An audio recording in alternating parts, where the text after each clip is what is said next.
வணக்கம் நேயர்களே, ராஜயோகம் டிவி நேயர்கள் எல்லாருக்கும் மிகப்பெரிய வணக்கம். நான் உங்க பிரீத்தி சுரேஷ்.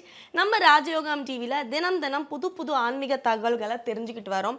அந்த வரிசையில் இன்னைக்கும் ஒரு தகவல் தெரிஞ்சுக்க போகிறோம். அந்த தகவல் சொல்கிறதுக்காக நம்ம எல்லாருக்கும் ரொம்ப பரிச்சயமான, ரொம்ப பிடித்த ராஜயோகம் புகழ் டாக்டர் கே ராம் சார் அவர்கள் நமக்காக காத்துட்ருக்காரு. அவரை நிகழ்ச்சிக்குள்ளே வரவேற்றுடலாம்.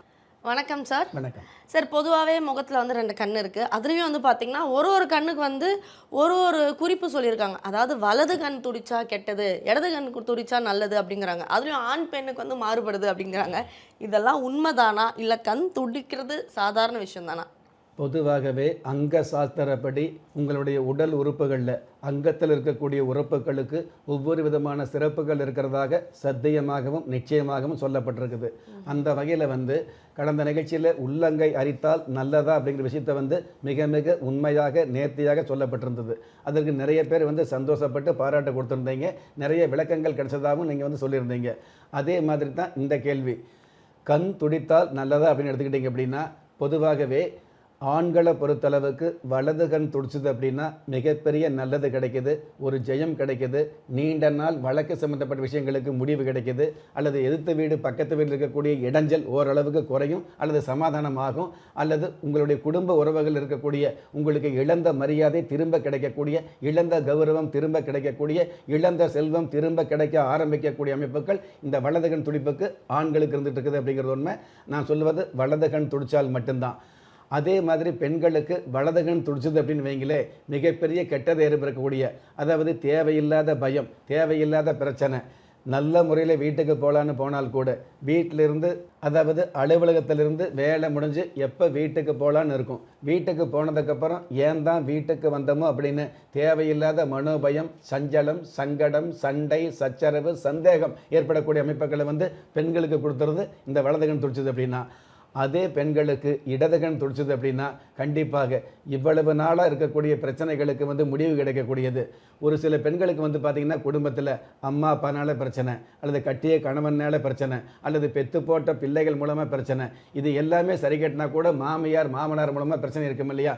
இந்த பிரச்சனைகளுக்கு எத்தனையோ கோயிலில் அர்ச்சனை பண்ணி கூட பிரச்சனை தீரலை அப்படின்னு கவலைப்பட்ட உங்களுக்கு இந்த இடது கண் துடிக்கும் பொழுது அர்ச்சனை இல்லாமலேயே உங்களுடைய பிரச்சனைகளுக்கு முடிவு கிடைச்சு கர்ஜனையோடு வளம் வரக்கூடிய பாக்கியங்கள் ஆரம்பமாகுது அப்படிங்கிறத அப்பட்டமாகவே சொல்ல முடியும். அந்த மாதிரி நம்ம சுருக்கமாக எடுக்கணும் அப்படின்னா, ஆண்களை பொறுத்தளவுக்கு வலது கண் துடிப்பது நல்லது, பெண்களை பொறுத்தளவுக்கு இடது கண் துடிப்பது நல்லது.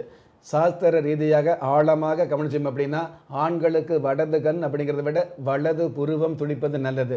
அதே மாதிரி பெண்களுக்கு இடது கண் அப்படிங்கிறத விட இடது புருவம் துடிப்பது நல்லது அப்படிங்கிற விஷயத்தை அங்க லட்சண சாஸ்திரம் நமக்கு மிக மிக அப்பட்டமாக சொல்லி வச்சிருக்குது.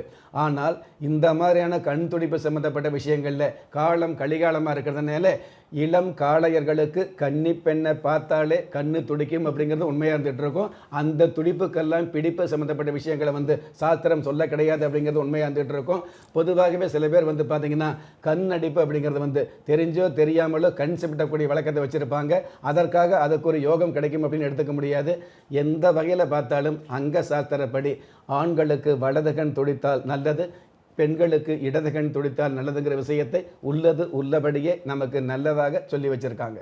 சார், ஆக மொத்தம் கண்கள்லேயே எந்த கண் துடித்தா நல்லது, எந்த கண் துடித்தா அது அபசகுணம் அப்படிங்கிறத சொல்லியிருந்தீங்க. அது போக வேற ஏதாவது உடல் உறுப்புகள் ஏதாவது ஒரு குறிப்பு இருந்தால் சொல்லுங்களேன். உடல் உறுப்புகளை பொறுத்தளவுக்கு இந்த கண் துடிச்சா நல்லது, ஆண்களுக்கு வலது கண் துடிச்சா நல்லது, பெண்களுக்கு இடது கண் துடிச்சா நல்லதுன்னு சொன்னோம் இல்லையா? இது துடிச்சால் நல்லது, அதுக்காக துடிக்காமல் இருந்தால் கெட்டது அப்படின்னு எடுத்துக்க முடியாது.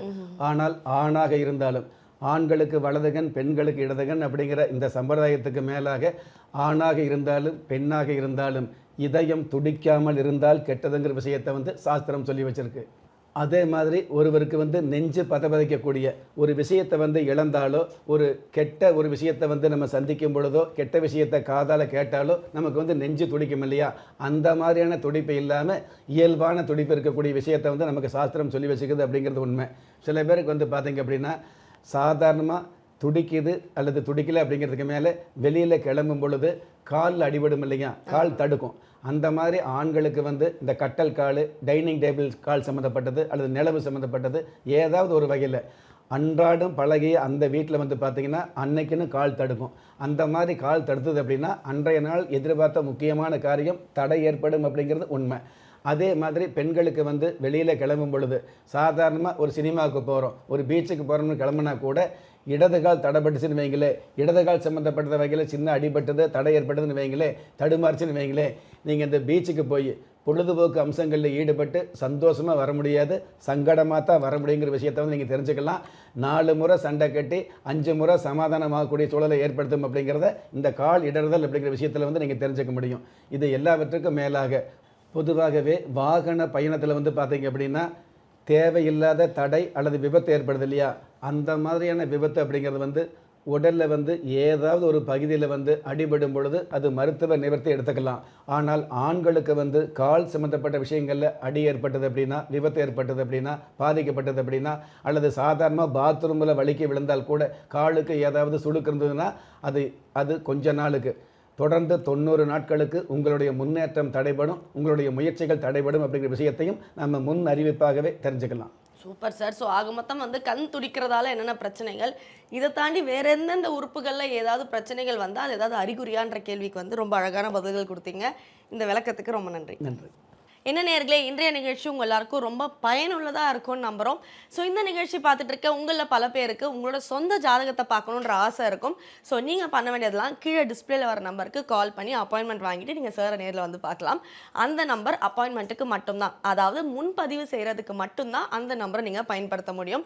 அது மட்டும் இல்லைங்க, நம்ம ராஜயோகம் டிவியில் பார்த்தீங்கன்னா புத்தம் புது ஆன்மீக தகவல்கள், மாத பலன்கள், தின பலன்கள், பல விஷயங்கள் வந்து உடனுக்குடன் அப்டேட் பண்ணிகிட்டே இருக்காங்க. அது மட்டும் இல்லைங்க, ஒவ்வொரு நாளும் உங்களுக்கான அதிர்ஷ்ட எண், அதிர்ஷ்ட நிறம் என்ன, அதிர்ஷ்ட எழுத்துக்கள் என்ன போன்ற விஷயங்கள் தாண்டி ஒவ்வொரு நாளும் நீங்கள் வழிபட வேண்டிய தெய்வம் என்ன போன்ற எல்லா தகவல்களும் உடனுக்குடன் தெரிஞ்சுக்கணுன்னா நீங்கள் ராஜயோகம் டிவியை லைக் பண்ணுங்கள், ஷேர் பண்ணுங்கள், சப்ஸ்கிரைப் பண்ணுங்கள், மறக்காமல் பெல் ஐக்கானை ப்ரெஸ் பண்ணுங்கள். திறமை இருந்தும் வறுமையில் வாடுகிறீர்களா? விதியை நொந்து விரக்தியில் இருக்கிறீர்களா? முயற்சிகள் செய்தும் முன்னேற்றம் கிடைக்கவில்லையா? களஸ்திரம் அமையாமல் கவலைப்படுகிறீர்களா? தாய்மையடையாமல் தவித்து நிற்கிறீர்களா? நவரத்தினம் போட்டும் நன்மைகள் கிடைக்கவில்லையா? பெயர் மாற்றம் செய்தும் பிரயோஜனம் இல்லையா? எந்திரத்தை நம்பி மந்திரத்தை சொல்லியும் மாற்றம் கிடைக்கவில்லையா? எண்கணிதத்தை நம்பி எழுத்தை மாற்றியும் ஏற்றம் கிடைக்கவில்லையா? வாஸ்துவை நம்பி வாசலை மாற்றியும் வளம் காணவில்லையா? ஹோமத்தை வளர்த்து யாகத்தை செய்தும் யோகத்தை காணவில்லையா? திரும்பிய பக்கமெல்லாம் திண்டாட்டங்களையே சந்தித்த உங்களை யார் கைவிட்டாலும் ஆன்மீகம் கைவிடாது. ஆம், அண்ட நிழலுமில்லை, ஆதரிக்க யாரும் இல்லாதவர்களை குலதெய்வம் கைவிடுவதில்லை. கிள்ளிக் கிடைக்கக்கூடிய யோகங்களை அள்ளிக் கொடுக்கக்கூடிய ஆன்மீக அற்புதம் குலதெய்வ விருட்சம். திக்கற்ற யாவரும் ஒப்பற்ற பயன்பெற வாங்கி பயனடைவீர். குலதெய்வ விருட்சம். குலதெய்வ விருட்சம் குடும்பமே சுபிட்சம்.